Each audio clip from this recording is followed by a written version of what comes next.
All right, so what is the blue goo? I'm gonna try to explain it to you in this kind of weird angle. Give me a second because I gotta go turn off the fan because it's a little too loud right now. I don't know if it's messing up the audio.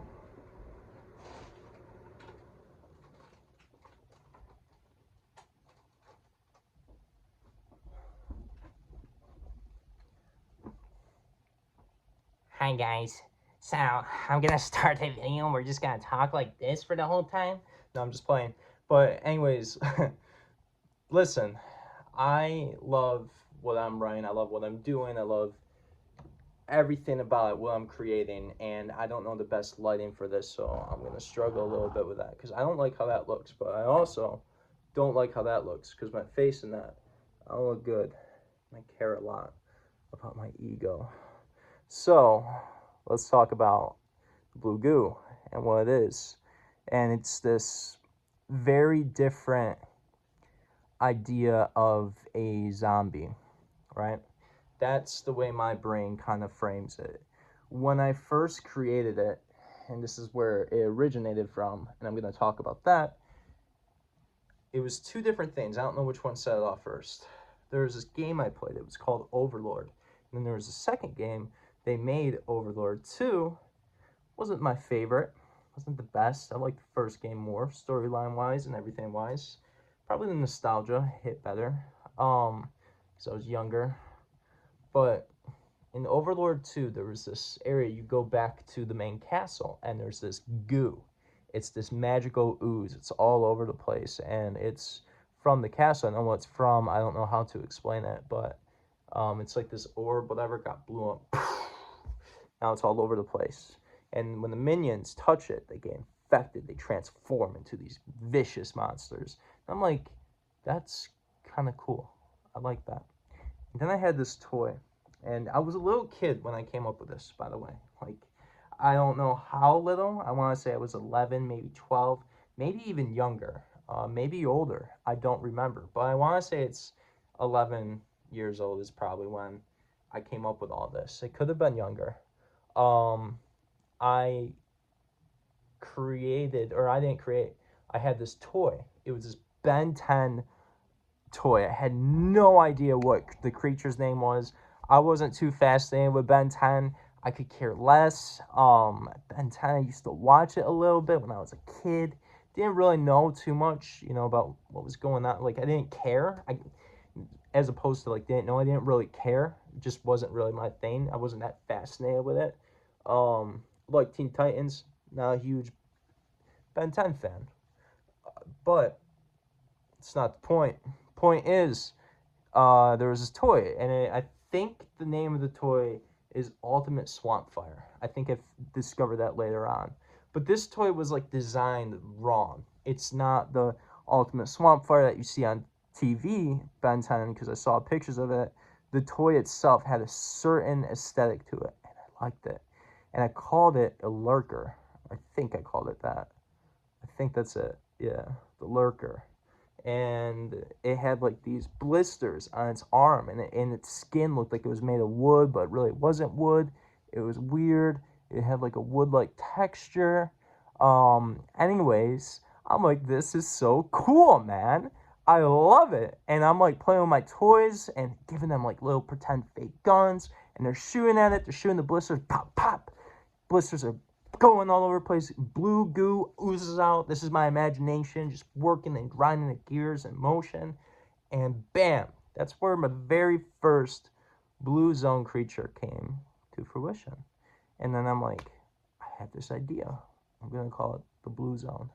And that's where the lurkers are going to be. But there's going to be other things too. This blue goo, it's infectious.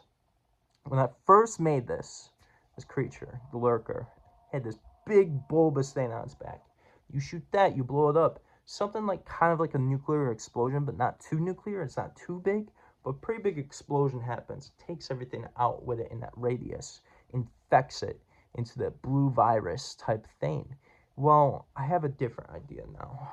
And as I began to get older, when I was 17, I began to reframe, the storyline I had when I was a little kid.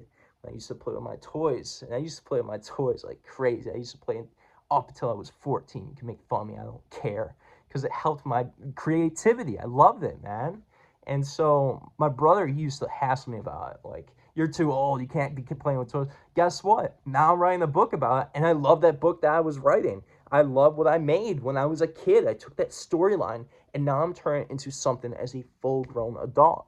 So when I was 17, I had this idea, and I'm like, why don't I make it like a virus? You get sick, you get infected with it, blah blah blah. And then I had this idea of the blue zone, and the blue zone is this area, and all these there's like different creatures and stuff, and they infect you with it. But I didn't exactly know how the virus worked until I was 19.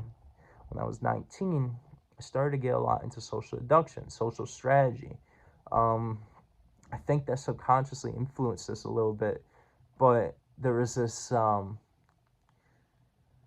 I used to watch Big Brother, and I used to watch Survivor. And no, I did not watch it for the drama.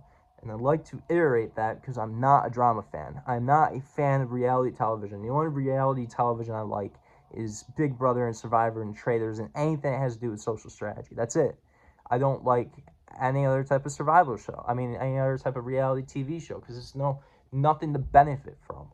But I benefit while watching these because I understand social dynamics more, opens up my brain even more. Now I understand how people work even better. And so this stuff, it's fascinating to me. I love it. I began to get this idea.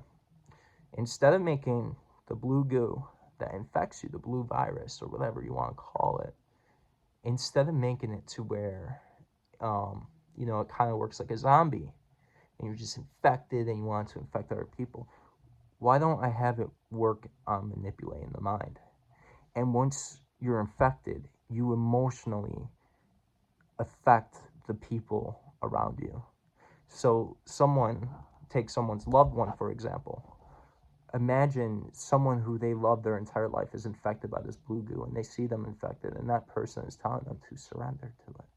And they're very persuasive, more persuasive than they've ever been in their entire life, because this thing knows how to make you persuasive like that. Not in a manipulative, it is in a manipulative sense, but not in a human manipulative sense. It's different. It's that subconscious is deeper than language, and it understands that, and it's integrating that, going through in your brain. In behavioralism, it studies how the mind works as it's infecting one human being. And so there's emotional integrity, there's deep emotional vigor and like expressions, using like even emotional, like facial expressions and body language to kind of convey to pull someone in, someone who that person loves. And in the mind of the person who is infected, this took a while for me to come up with, but I finally came up with it. That person feels like they want to surrender to it. It's not like The Last of Us. It's not like, and I didn't even know about The Last of Us when I made this, by the way. But it's not, because some people make comparisons that I've told this about. And I don't see the comparison at all. It's a whole separate thing. But it's not like a zombie virus either. Instead, it infects the mind. It breaks you down emotionally and makes you want to be infected because it convinces you this is paradise. In a way, I began to think about psychedelics and how psychedelics can affect the mind in a similar aspect, but not quite the same. Very different, actually. But there is a similar comparison that can be made there. The way it alters the mind into making someone believe that this is the better option, the best alternative, is how the blue goo is going to work. And it makes them surrender into bliss, into paradise. What it does is it messes with your central nervous system, and it messes with your ability to feel pain. And so it makes you surrender into it and feel happy as you are slowly being devoured by this thing. I shouldn't say devoured because it's not eating you. It's not consuming you. It's like absorbing you. But that's not even correct either. But this is what I have so far with it. So let me know what you think. I'm glad I'm able to finally share this little idea that I've had for a while.